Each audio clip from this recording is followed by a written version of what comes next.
The next stop is On the Radar Radio. Stand clear of the closing doors, please. Yeah.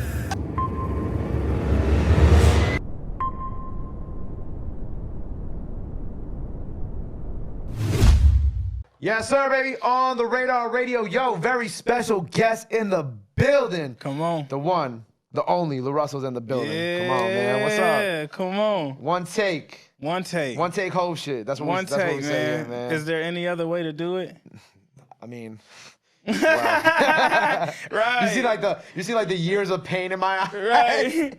Right. Like we definitely been. We here. actually get to do an interview. I know. We actually have enough time to do an interview because we weren't here for. Now that's actually happened to me quite a couple times. No, I've experienced similar.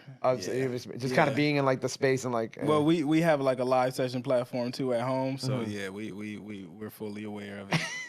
You'd be all like, it'd be like the one person that you like, you know what? They're gonna one take it, and then they get there, and then you're there for like an hour, and you're like, I had so much hope for you. Like,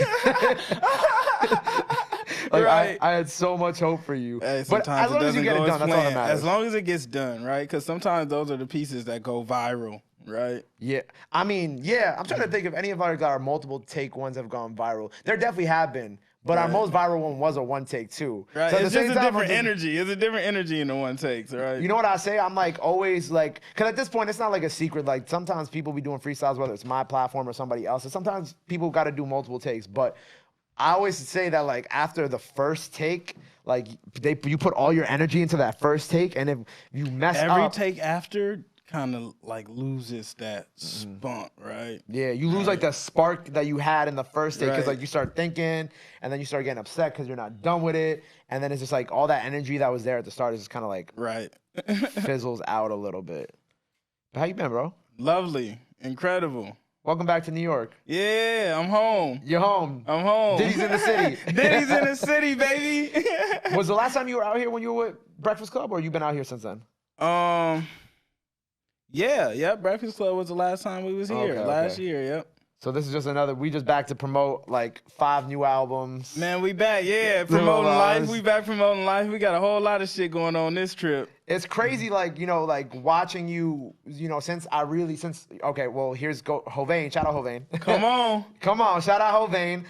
Since like Hovain first like really introduced me to your music like a little over a year ago, it's been so cool like watching you through this process of like being independent. Like, let me tell you one of my favorite things I've seen. My favorite thing that I've seen that you've posted, right? Or one of my favorite things is just you sitting there signing the CDs. Come on. Real life. Because I remember when I was a kid and when I was growing up and like I would be on, in the earlier days of social media and I would see like artists like actually posting videos of them signing CDs. And it wasn't until I saw you do it that I'm like, damn, I don't see artists post videos. Artists don't even sell music no more. Mm-hmm.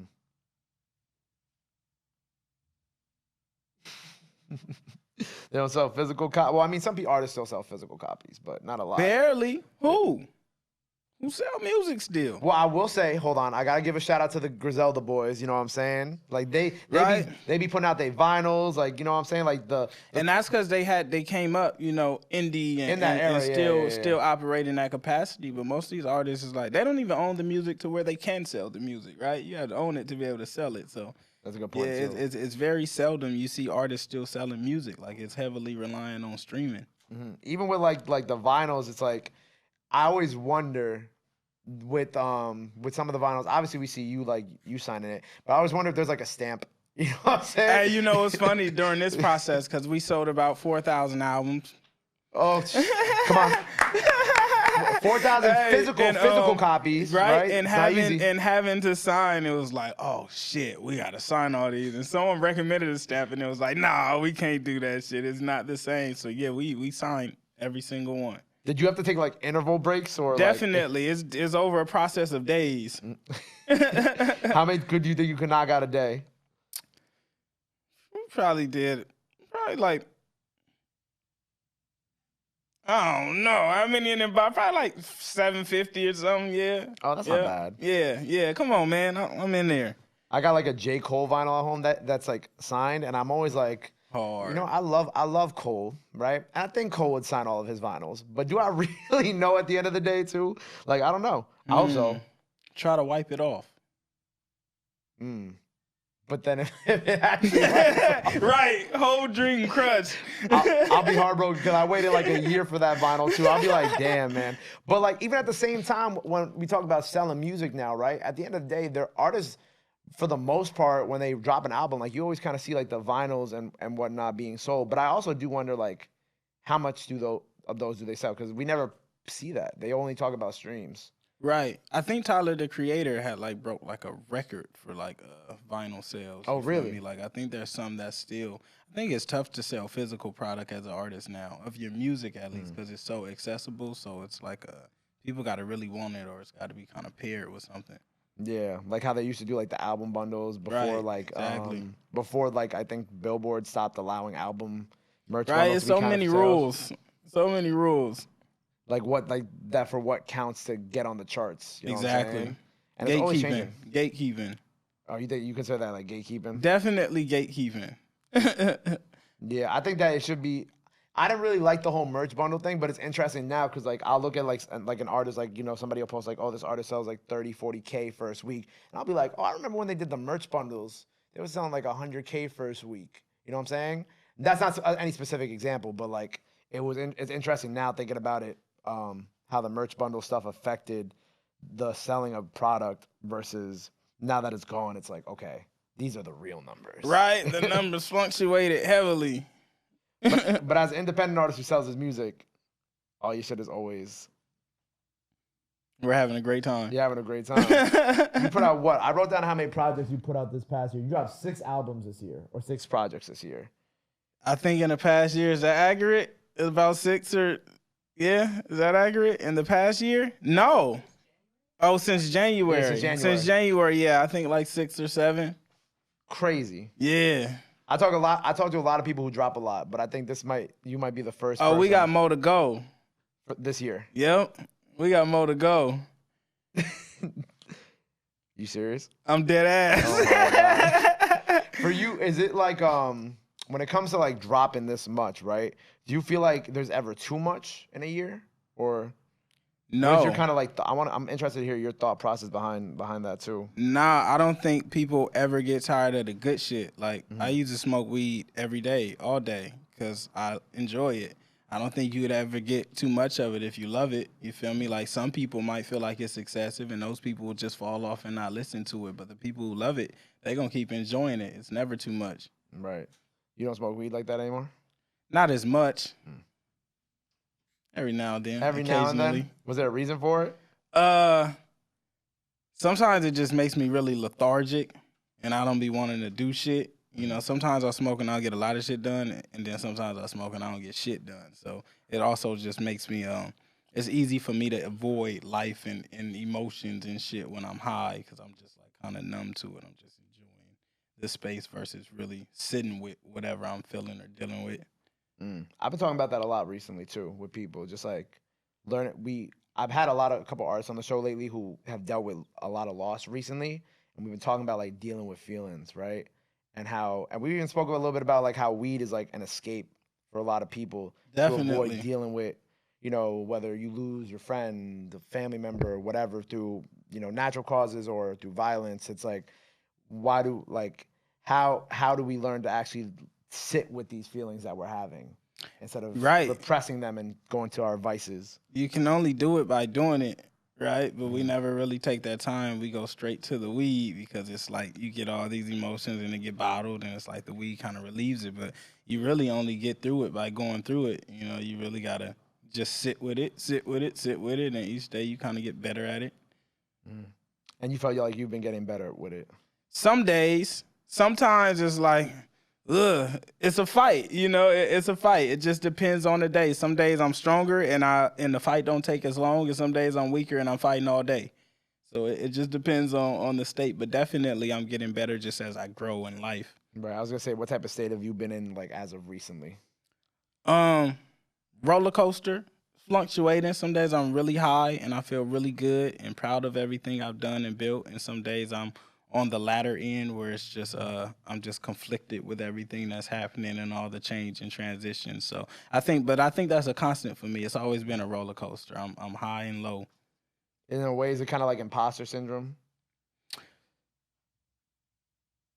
Early on, yeah. Now I don't really deal with imposter syndrome too much because like I do all the work, so I know I'm supposed to be here. But early on, like there's been like some phases where like things like Breakfast Club, it gave me that for a little bit, only because like I was supposed to be there, of course, but it also went through like Hovain sent it to Charlemagne, then Charlemagne seen it. So having that channel made me feel like it was a favor for a bit, but then actually, as you sit with it and you realize like, nah, you earned this shit. You feel me? Everybody don't get to come up here. You earned it because of, the things that you've done and accomplished. But it just depends on the situation that activates that feeling. Right.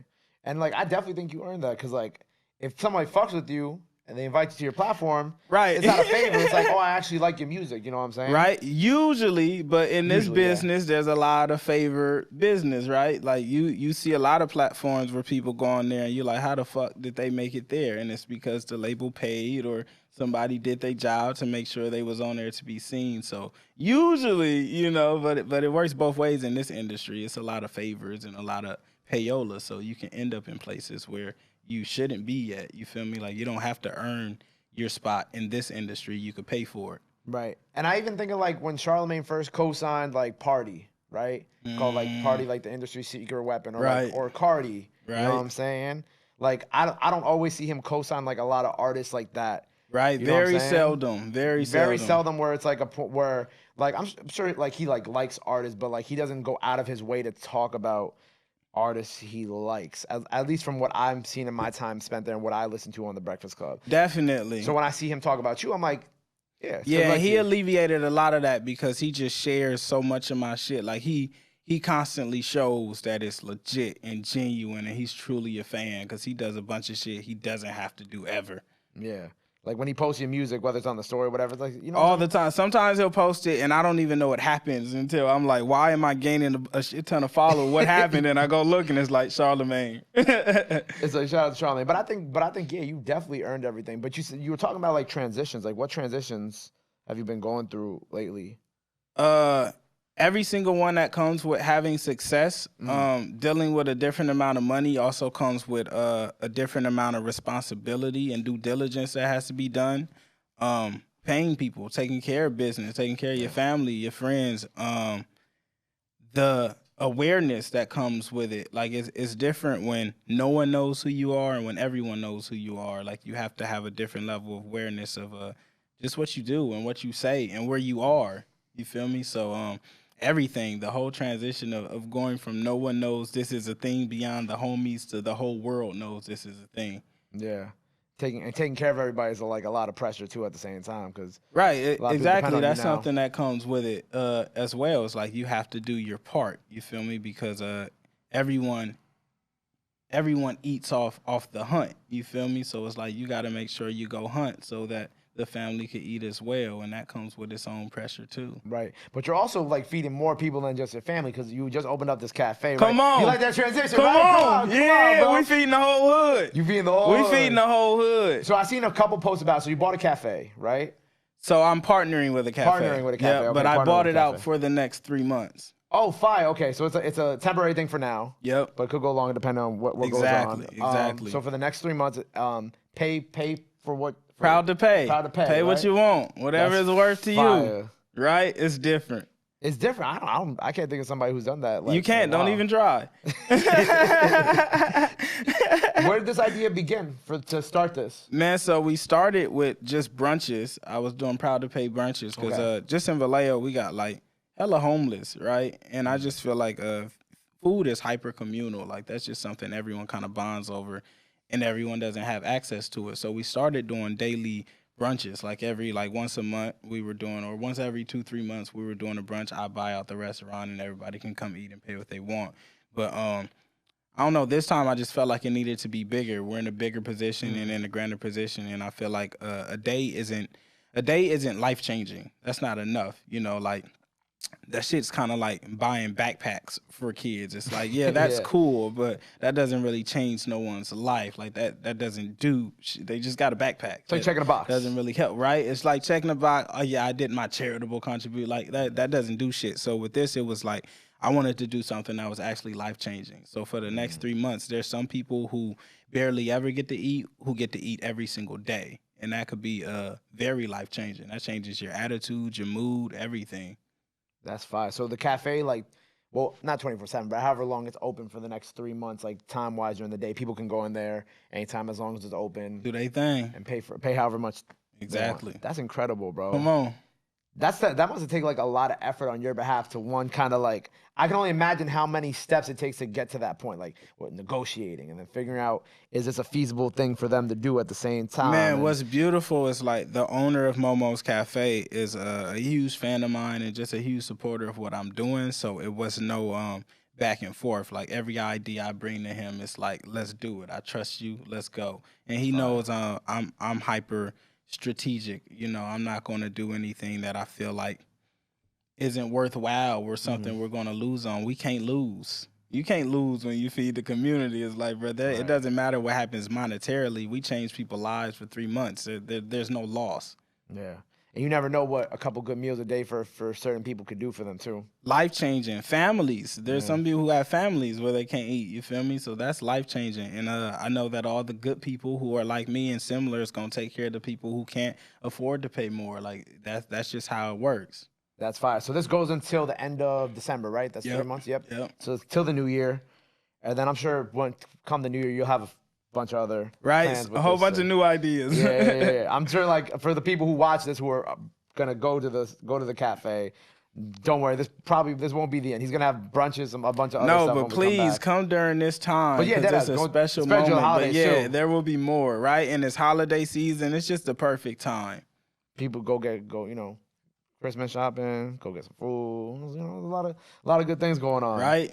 And so also, okay, so with this, right, with the other, are there any other charitable things that you've been doing in the community that you have planned for these next couple months? Are you working on anything?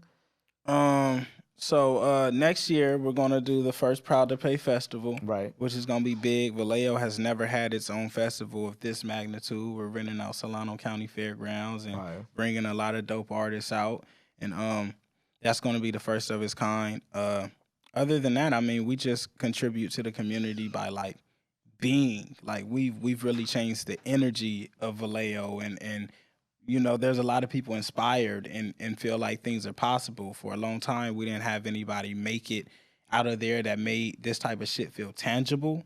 So now, like, you know, people hit me every day and they're just charged up and feel like that they can accomplish anything because they witnessed me do it in front of them, right? And I'm still presently there. I'm at home all the time.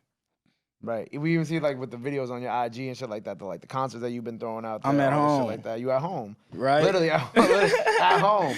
And I love seeing that type of stuff too, because like it's like you really wear it on your back. You know what I'm saying? And you really take it from like Vallejo to the world. Come on. And global. Global. And I think that that's like the coolest part about it, because it's like you're still doing what you can in your city and you're doing what you can for your hometown, but then you're also just kind of expanding your brand everywhere else, whether it be here in New York or other places too. Right, necessary. I'm trying to make Vallejo one of those areas like LA and San Francisco and New York where it's like, oh, we going to there to spend our birthday or to celebrate or to just do something specific. And that's what's been dope about this shit, because there's been people flying out from every state to come to Vallejo for the first time ever.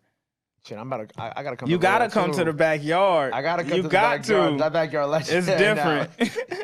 I wanted to ask, so with I Hate When Life's Going Great, right? The project, right? Yeah. I think the first thing, like when I saw you drop it, I'm like, why title it this? Why title it this? Like, why hate when life's going great?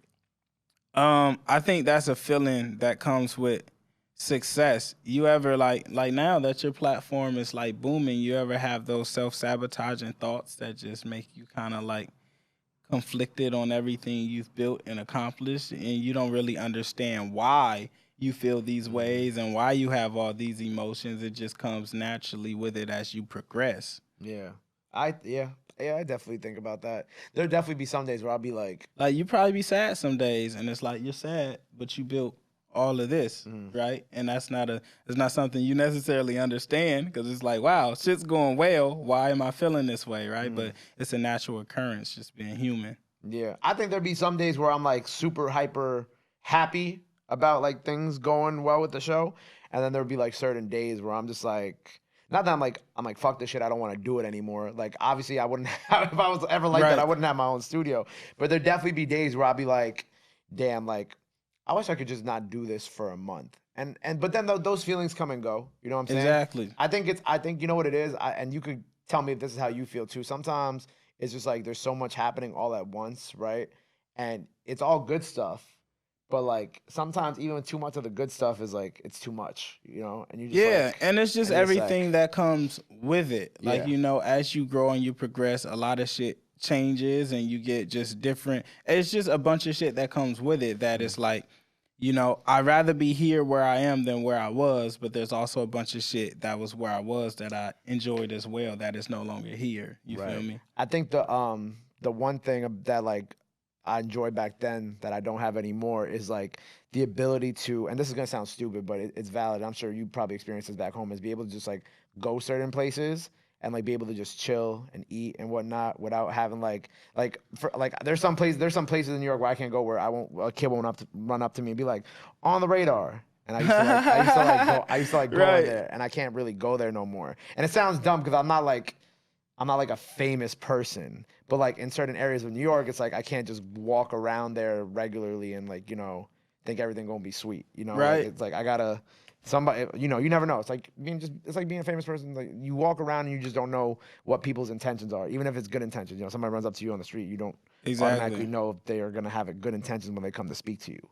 So I still be doing all those things just because like I still be walking around the neighborhood and I still frequent all of my same spots. And, we always get greeted and a lot of, just in the airport. We got stopped in the airport. You feel me? I love that for you. We always get that love. And I just understand that's some shit that comes with it. But I feel like those things like are the things that keep me normal. So I can't trade them. Right. Right. I think I'm still in my adjustment period to that. Fact. You know what I'm saying? Like, I think that there's definitely an adjustment period, especially when I talk to like some of my OGs in the game. They're like, there's an adjustment period, and like I'm just in the I'm sure you're used to it at this point, but I'm like in the weird middle ground where I'm like I'm not really used to it. It's only getting bigger. I know, and I'm still a little standoffish too at sometimes. Like, what do you want? Like, you know what I'm saying? But Right. I think that all comes with going back to like the album title. It all comes with like sometimes it's like when life's going great, it's going great. But even sometimes when it's going great, you kind of just wish it was just like just chill for a sec. Like chill out. Chill for a sec. Like I don't want to do this today. I don't want to work today. I just want to take a second to myself, which is hard in our field because we're always on go, signing 4,000 CDs. Right. Signing 4,000 CDs, shooting like 6 interviews in a day. Like you're on go. Yeah, we're always on the go. Right. But I think it's important that like we learn to take like those moments to just like sit back and just breathe. Because we forget we forget that like life shouldn't be taken too seriously all the time. Like we should be able to enjoy it. Right. And that's the thing. Like when sometimes when I get those moments to breathe, I feel guilty about them because I'm like, damn, I'm not getting work done, and I could be working, right? But yeah, you definitely, those are pivotal. It's necessary. If you stop breathing, you die. Yeah. And I definitely be feeling, I had those same emotions, bro. I feel guilty. I'd be like, damn, man, I just missed out on a couple $100. I'm missing out on a couple bands if I don't post this shit. Like, you know what I'm saying? Right. And my producer's probably like smiling back there because he knows that like when I get upset, like when I get angry and I'm just like, and I'm pissed, I'll just like book 5 artists on the show. Like I'll just sit on my phone for like 20 minutes. Next thing you know, I'm like, all right, guys, I have 5 artists on Friday now. And you get to work. It'd be like, what the fuck? Why? And I was like, I got pissed off. And I felt guilty for not doing work. So I did work. Beautiful. I mean, sometimes, the work is necessary. No work, no food. No work, no food. But also, you don't breathe. You can't eat. But I think, yeah, that's important. But I don't know. I don't know. It's a weird thing just like, I guess, getting used to all that. But I think that's also why the album title, going back to it one last time. Right, it caught you. It caught me, The album title caught, and it catches everyone because it's something that we're all familiar with that we just don't talk about or we don't understand. So when you see it, it's like, right? It stops you because you're familiar with the feeling. You know exactly what it means. Yeah.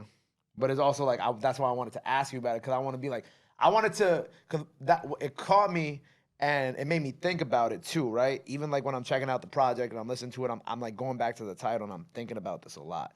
And I was like, I want to ask LaRussell because I want to know if how I'm thinking about it is the same way that he's thinking about it. And it's funny because it was exactly. It was like entirely. And I thought that was pretty tight. Come on. You know what else I thought was tight? I saw, I think this was like a couple days ago, or maybe it was a little while, but I saw you and Pilo might be doing something, right?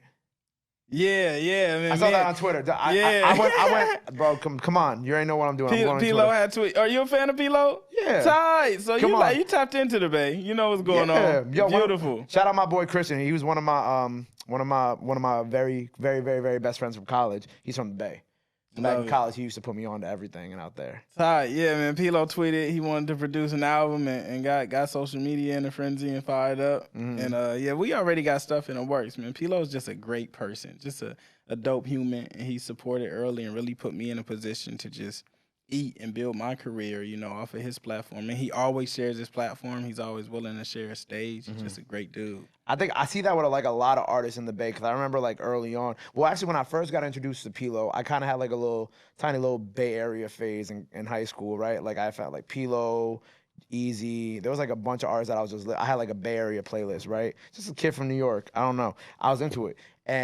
But ever since then, and I get to sit down with Bay Area artists, like I always hear like great stories about everybody, and it's kind of cool how like tight like a lot of the community is out there with each other. And I yeah, man. The Bay is really dope because there is like a amongst the people who make it, there's like a heavy collaboration sense. Like when G-Eazy made it, there was a lot of people he was putting on, and Pilo and Sue and 40 always reaches down. So it's like once you get to a certain tier in the Bay, there's a lot of hands that you could grab to kind of climb up. Yeah, it was who did the collab album? It was 40 and I'm blanking. It was a couple years ago. It was 40 and Too Short, right? 40 and Too Short did the collab album. They've always been working together. And they just did the Mount Westmore shit too. Yep. With him and Snoop and Ice Cube. Yeah, but with their collab album that they did after Versus, I think, they had like a bunch of Oh yeah, they put a bunch of Bay Area artists on, right? Yeah, like I saw Raven Justice, Guap Dad, so on and so forth. Like I thought that was pretty tight. But like you said, like I noticed that like when they reach a certain level, there's like a certain like collaborative aspect definitely that's there that I don't really see in many other places too. Atlanta. Well, I mean, everybody always says that. We always say Atlanta. I think I can say not a lot of other places, but everybody knows Atlanta for sure. Atlanta for sure. But I think that's cool how that's something that the Bay has too.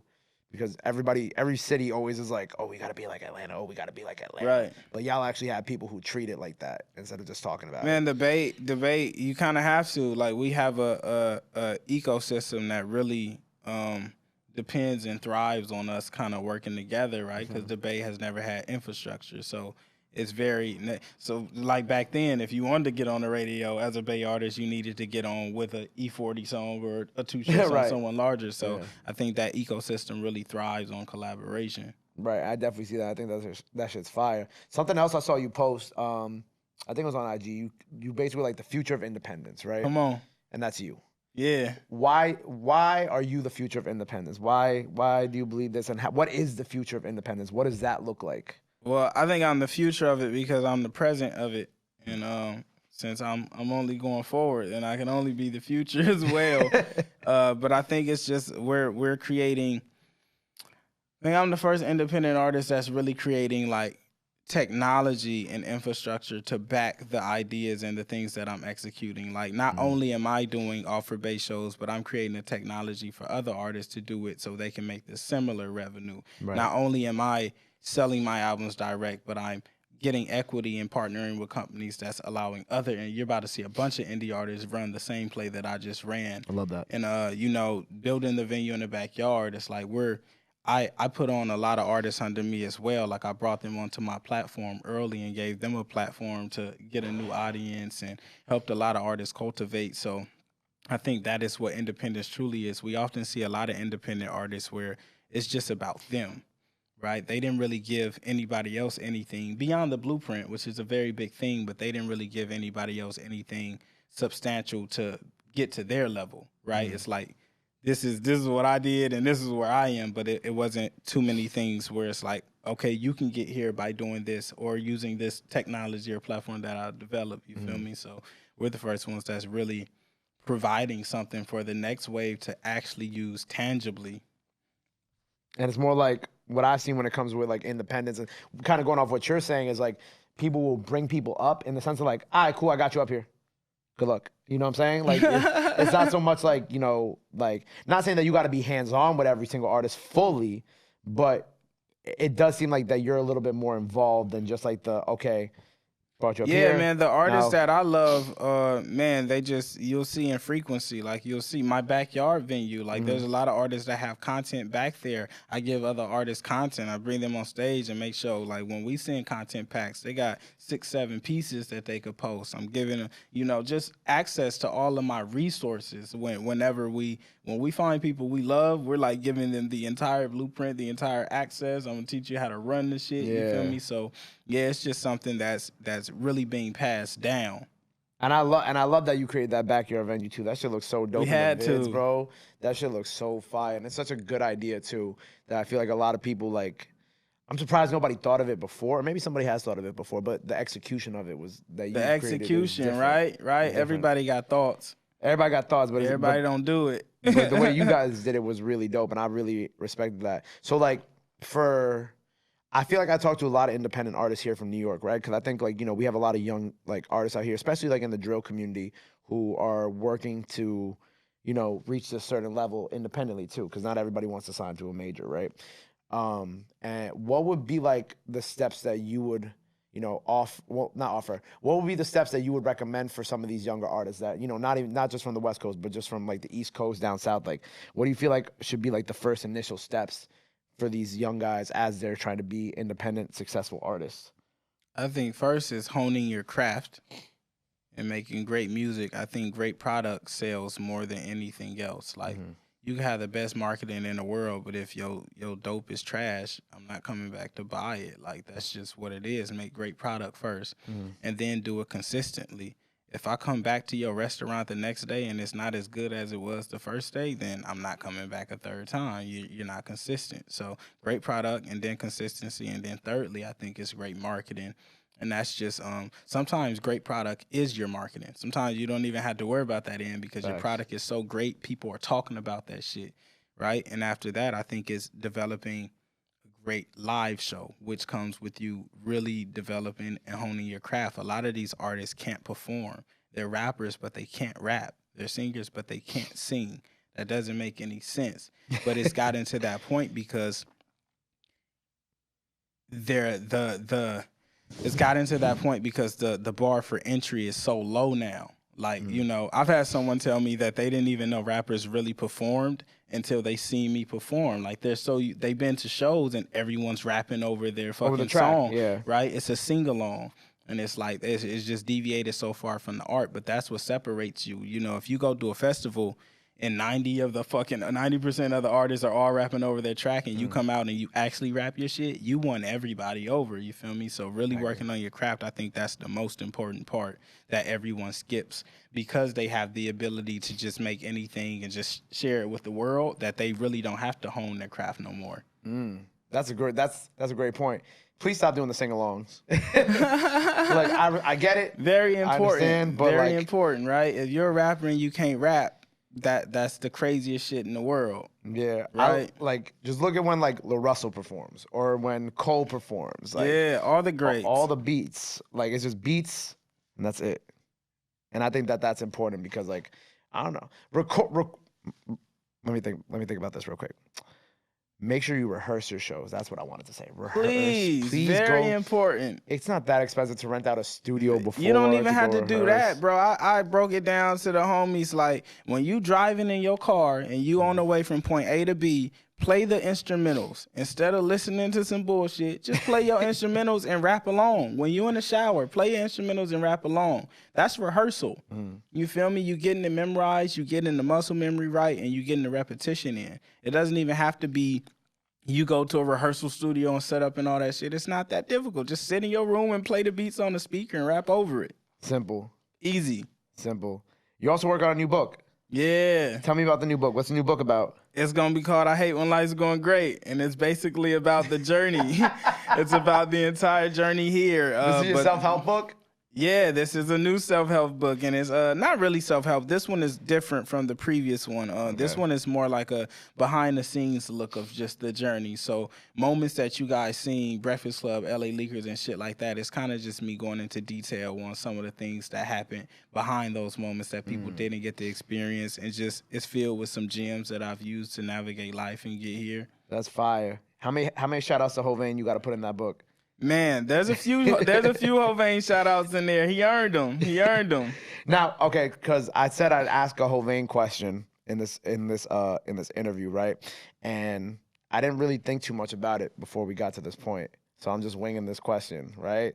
But what has been your favorite memory with Hovain? There you go. Something different. Not how you got with Hovain, not how this all started, but what's your favorite memory with Hovain? Hovain texted me recently, and he was like, he told me, he said, bro, I believe in anything you do. Because we had early on when I first met Hovain, he was like, man, I think it's in your benefit to sign. Like, you're a superstar. You'll do great with a major. And I was explaining to him what I was doing, but he hasn't seen it before. So it was like, I don't know, bro. Like, you should run it this way. And I recently got that text. And it was just really affirming because it's like he's seen it. Like, he's like, oh, shit, this shit is happening. And he gave me a quote, you feel me? He said, it was God's plan. It was my will. Hovain quote of the century. Hovain quote. That's a good one, That's too. Google worthy. Put that on a T-shirt. Right. Put that on the back cover of an album. Exactly. Wait, it was God's will. It was God's plan. God's plan. It was my will. It's an album title, too. Right. The next book. He said that's the next book title. Book. And you gotta give Hovain like his back end off that. Right. Man, Hovain gets it. Hovain got splits and albums, and Hovain owned equity in the Breakfast Club freestyle. He owned equity in LA Leakers freestyle. Whatever Hovain touches, Hovain got equity in. That's what's beautiful about this fire. shit. Shout out Hovain, man. Shout out Hovain, man. Appreciate you. One of my rich friends, as Charlemagne would say. Yeah. Also, I saw Simba was recently talking about possibly a joint project with y'all. Yeah. Y'all two together. You think he went on Bootleg Kev? Shout out Bootleg Kev. I think he was talking about it on there. Definitely. That's happening? I'm not sure. You feel me? We both just be linking and vibing, and if it takes place, it's gonna take place. Music for me really happens like naturally. Like I can never really plan music. It just we in there and we create some shit we love. It's coming out. If we don't, we just gonna keep chilling. You guys have a lot of stuff in the tuck together, or? No, we don't. We just we don't really make music together. Like every time we link, it's really just on life. Like it's just like, bruh, pull up. I'm at the crib. Just come chop it up. I don't really be making too much music with any of my peers beyond the people that I've been making music with from the jump. Right. I feel like you and Simba would be great on a podcast together. I'm just saying. That's an idea. I think like, cause I've been watching a lot lately. The you know how they have like the actors on actors conversations. Yeah, those are dope too. I just watched rappers on rappers. They that's already a thing though. Oh yeah, I was about to say I just watched it was Lotto and Flo Milli. They had like a I think Rolling Stone did. It was like a rapper on rapper conversation. Very good conversation. And I think you and Simba would be great for that. Tell them tap in. Just give my back end. When you guys eventually do it, just give them out. We giving back in. We giving back in. No idea goes unpaid here. Nah, but I think that would be dope because I feel like you and Simba have like a lot of insight that, and you guys are also very similar in certain ways and also very different in others. But like, I think a conversation between the two of y'all, like what y'all do at the crib, I feel like watching that live on just like, I don't know, on some platform, that should be tight. Next time he pulls up to the house, we might have to do that. Yeah, my bad. I just like throwing out ideas in my interviews. I just be like, when I come up with shit, I'm like, I gotta throw that out there.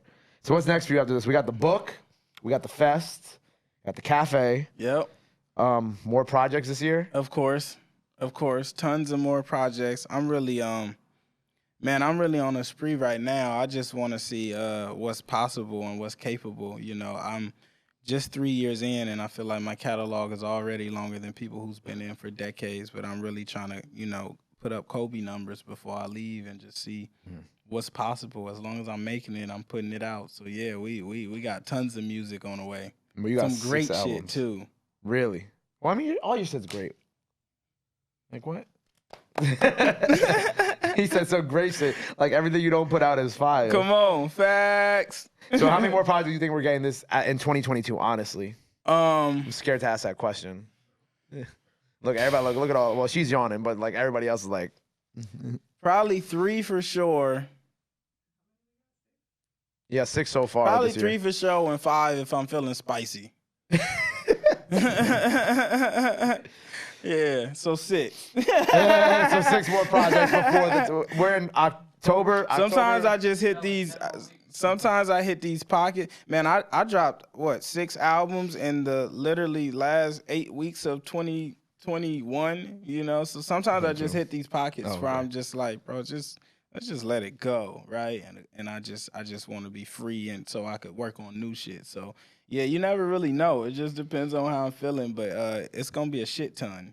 Well, I'm excited, man. And honestly, congratulations on everything. I mean, I'm gonna see you in like 2 days at the Breakfast Club again. Thanks. But seriously, congratulations on everything. It's been incredible to watch your journey and see how far you've come, and I can't wait to see how far you go after this too.